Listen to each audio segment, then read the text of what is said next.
Imaginez un instant que tout ce que vous possédez, vos économies, votre maison, votre avenir, puisse perdre toute sa valeur. Presque du jour au lendemain. C'est ça.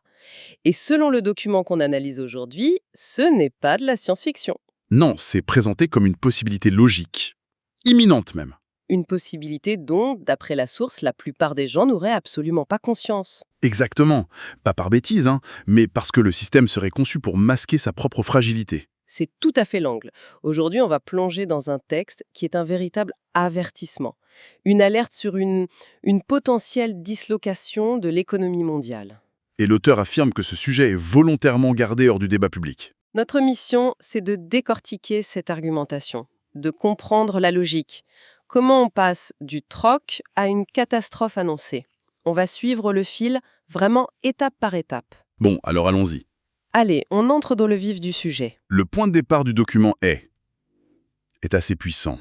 Il postule que la plupart des gens sont, et je cite, « comme endormis ». Endormi? Oui, qu'ils naviguent dans un système qu'ils ne comprennent pas vraiment. Et pour appuyer ça, l'auteur cite l'économiste John Maynard Keynes. Ah oui, Keynes. Keynes disait qu'avec l'inflation, un gouvernement peut confisquer la richesse de ses citoyens de manière très discrète. Et que personne ne s'en rend compte. Ou presque. Il disait pas une personne sur 1 million ne serait capable de détecter le vol. Et c'est ce mécanisme que notre source prétend révéler. D'accord. Et pour comprendre cette catastrophe annoncée, le texte nous fait remonter aux origines. À la base de tout, l'argent. Oui, comment on en est arrivé là? Tout commence avec le troc. Il y a des milliers d'années, ça semblait simple. Je te donne mon fromage, tu me donnes ton miel. Sauf que c'était très limité. La source le souligne bien. Ah oui, Si vous avez du fromage, mais que le producteur de miel, lui, veut des chaussures, l'échange est bloqué. c'est la fameuse double coïncidence des besoins. Voilà. Sans parler du problème d'échelle. Le texte prend un exemple assez parlant. Comment échanger 1000 moutons contre une cargaison de bois? C'est un cauchemar logistique. C'est là qu'intervient ce que la source appelle une idée de génie. L'or. L'utilisation de l'or comme intermédiaire universel. Mais pourquoi l'or spécifiquement? Qu'est-ce qu'il avait de si spécial? Le texte insiste sur plusieurs propriétés. D'abord, il est rare.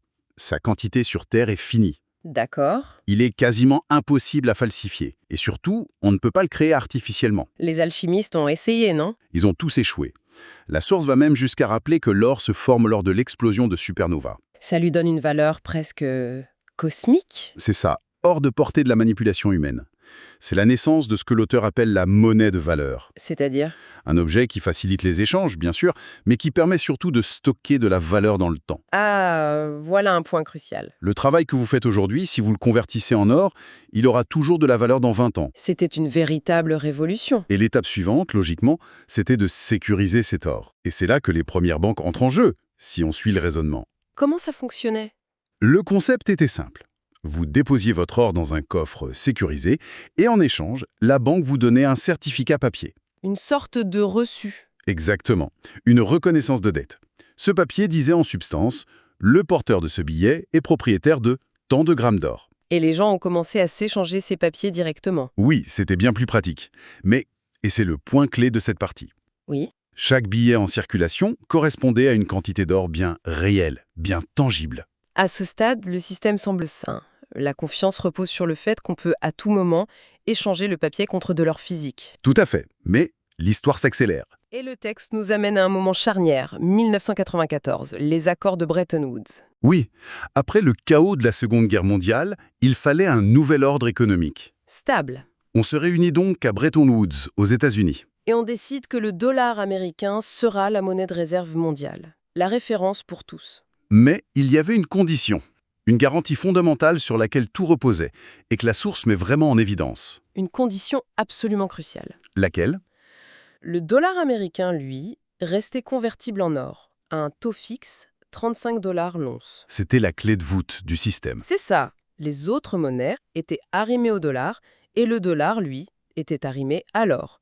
N'importe quel pays pouvait aller voir les États-Unis et dire « Voici mes dollars, je veux en or ». La confiance reposait sur cette promesse. Jusqu'à ce que la promesse soit brisée. C'est l'argument du texte. Que s'est-il passé? Les États-Unis, notamment pour financer des dépenses énormes comme la guerre du Vietnam, se sont mis à faire tourner la planche à billets. Ils ont imprimé plus de dollars qu'ils n'avaient d'or. Beaucoup plus. Et c'est là que ça devient vraiment intéressant, parce que le texte définit ce moment comme le début du déraillement. D'accord. Chaque nouveau dollar imprimé sans contrepartie en or diluait la valeur de tous les autres dollars en circulation. C'est ça, sa définition de l'inflation. Oui, l'auteur dit « ce n'est pas que les prix montent, c'est que la valeur de la monnaie baisse ». C'est subtil. Si le gouvernement double la quantité de monnaie sans créer de richesse nouvelle, chaque euro, chaque dollar vaut 2 fois moins. Votre pouvoir d'achat diminue. Non pas parce que mon travail vaut moins, mais parce que l'argent qu'on me donne en échange vaut moins. Exactement, c'est une définition très précise, centrée sur la masse monétaire et qui est, disons, choisie pour étayer sa thèse. Et cette situation a atteint un point de rupture. Le texte pointe une date, le 15 août 1971. Richard Nixon? Ce jour-là, le président Nixon annonce à la télévision qu'il suspend temporairement la convertibilité du dollar en or. Temporellement. Un temporaire qui dure encore aujourd'hui. D'un seul coup, la clé de voûte du système financier est retirée. Le dollar n'est plus un certificat. Non, il devient une monnaie fiduciaire. C'est-à-dire une monnaie qui ne repose plus que sur la confiance. Du simple papier. C'est le mot que le texte martèle. D'ailleurs, la source avance une anecdote assez forte sur la France du général de Gaulle. Ah oui. De Gaulle, qui sentait venir ce que l'auteur qualifie d'arnaque, aurait commencé à échanger massivement les dollars de la France contre de l'or américain. Et le document note, avec pas mal de sous-entendus, que De Gaulle a été écarté du pouvoir peu de temps après. C'est une interprétation, disons, orientée. Oui, il faut le préciser. De nombreux historiens et économistes voient la décision de Nixon comme une réponse pragmatique, presque inévitable, et non comme un complot. C'est un point important à noter. Mais si on suit la logique du texte, Ah, le dollar n'est plus adossé à l'or. Logiquement, il aurait dû s'effondrer. exactement. Pourquoi ça n'est pas arrivé? C'est la question suivante que pose le document. Et sa réponse tient en un mot. Lequel? Pétrole. Le pétrodollar. C'est ça. L'auteur décrit un accord passé au début des années 70, surtout avec l'Arabie Saoudite. Quel était le deal? L'arrangement, tel que présenté, était le suivant. Les pays producteurs s'engageaient à vendre leur pétrole exclusivement en dollars. Et en échange? Les États-Unis leur garantissaient une protection militaire. C'est la naissance du système pétrodollar. Et les conséquences sont? Mondial. Le pétrole est indispensable. Donc chaque pays du monde se retrouve obligé d'avoir des dollars pour en acheter. Ça crée une demande artificielle et constante pour la monnaie américaine. Précisément. Et c'est encore plus subtil. Que font les pays exportateurs avec ces montagnes de dollars? Ils ne les gardent pas sous le matelas. Non. Le texte explique qu'ils les réinvestissent massivement dans l'économie américaine, en achetant des bons du trésor, par exemple, Donc en gros, le reste du monde finance à bas coût la dette américaine. pour avoir accès à l'énergie. Voilà le système. D'accord, le dollar n'est plus adossé à l'or, mais il est soutenu par l'or noir. Mais qui appuie sur le bouton pour imprimer tous ces dollars? On arrive au cœur du réacteur, au mécanisme que l'auteur veut vraiment dénoncer. Qui est? La Réserve fédérale américaine, la Fed.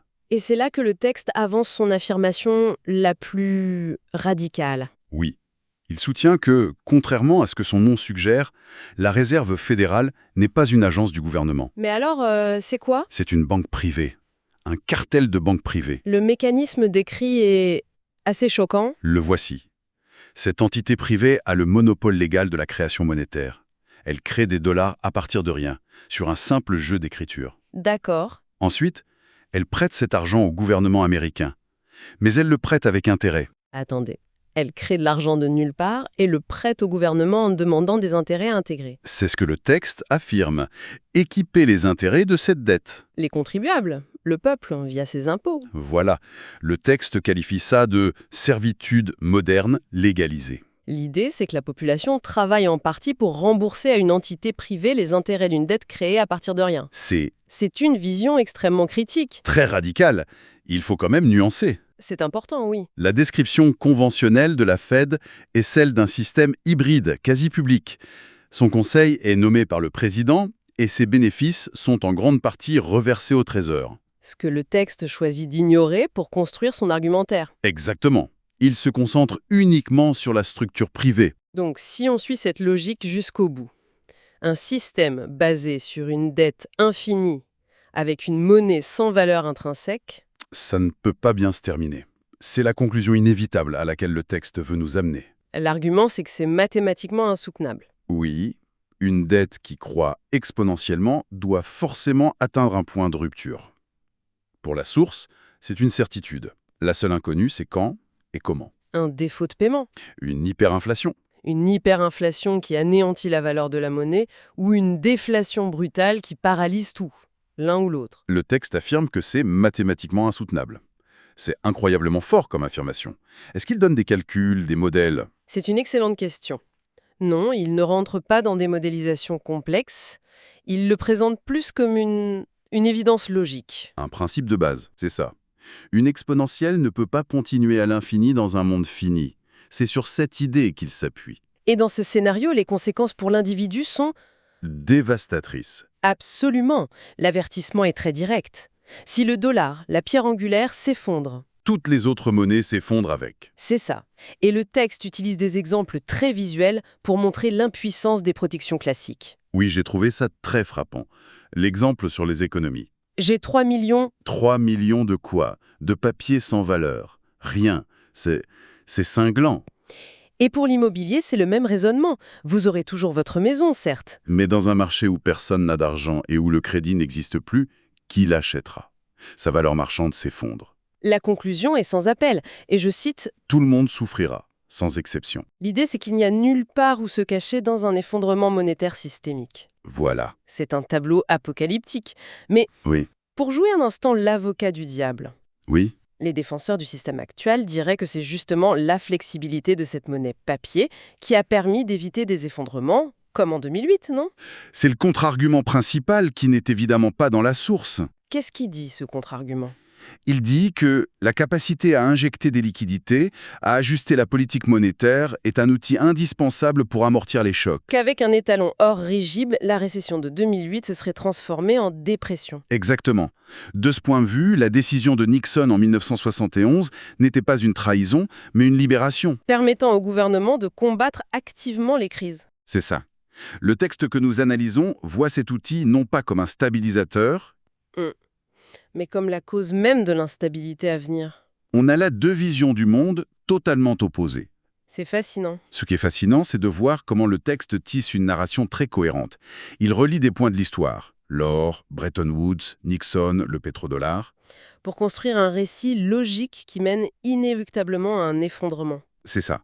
La thèse centrale, c'est que le système financier mondial repose sur une illusion, Une monnaie sans valeur intrinsèque. créée à partir de rien par une entité privée pour endetter les nations et dont la domination est maintenue artificiellement par le pétrole.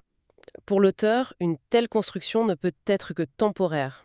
Elle est, par sa nature même, vouée à l'échec. Le document qu'on a exploré aujourd'hui dresse un portrait au vitriol d'un système qu'il juge à bout de souffle. C'est un point de vue radical qui remet en cause les fondements de notre économie. Absolument. Et ça soulève une question vertigineuse, qui va bien au-delà du simple constat.